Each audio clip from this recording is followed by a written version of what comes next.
बिस्मिल्लाहिर्रहमानिर्रहीम। एक कढ़ाई में क्वार्टर कप ऑयल डालेंगे। अब इसमें 2 छोटे साइज़ के या आधा पाव बारीक कटे हुए प्याज दरमियानी आंच पर गोल्डन होने तक फ्राई करेंगे।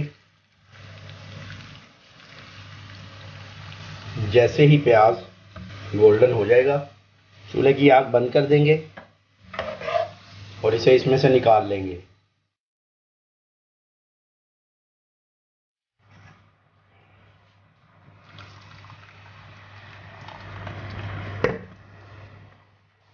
जो प्याज हमने गोल्डन किया था उसमें 1 अदर टमाटर बड़े साइज़ का और 1 टेबलस्पून अदरक लहसुन पेस्ट और 1 बड़े साइज़ की सब्ज़ मिर्च मोटी वाली ये डालकर थोड़े से पानी के साथ इसे ब्लेंडर में पीस लिया, इसका पेस्ट बना लिया। तो अब इसमें 1 टीस्पून सुरख मिर्च पाउडर, हाफ टी स्पून हल्दी पाउडर, हाफ टेबल स्पून नमक या हस्बे जायका दरमियानी आंच पर इस मसाले को अच्छी तरह भून लेंगे, यहाँ तक कि इसका घी या ऑयल जो है वो ऊपर आ जाए।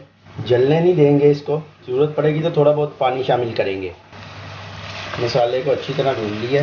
अब इसमें आधा किलो कटे हुए इस साइज़ में आलू, दरमियाने साइज़ के आलू हैं, 6 टुकड़े कर लेंगे। आलू छोटे साइज़ का हो तो 4 टुकड़े। 3 से 4 मिनट दरमियानी आंच पर इन्हें भूनेंगे। यहाँ पर इसमें बड़ी हो तो 2, छोटी हो तो 3 अदद सब्ज़ मिर्च,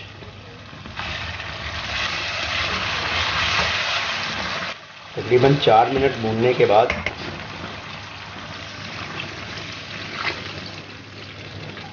दो गिलास पानी डालकर ऊपर से ढाँप कर चूल्हे की आंच थोड़ी तेज़ करेंगे। जैसे ही उबलना शुरू हो जाएगा तो आंच बिल्कुल स्लो करके आलू गलने तक पकाएंगे।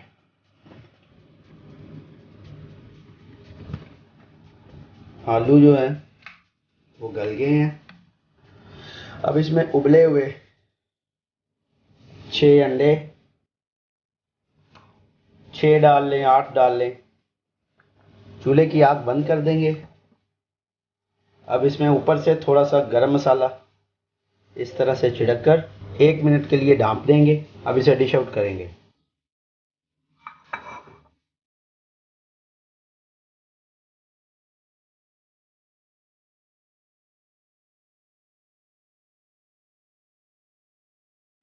मज़ेदार आलू अंडे का सालन तैयार है। ज़रूर ट्राई कीजिए, इंशाल्लाह आपको ज़रूर पसंद आएगा। वीडियो पसंद आए तो लाइक कीजिए, शेयर कीजिए। इजाज़त दीजिए अवैस खालिद को। अल्लाह हाफिज़।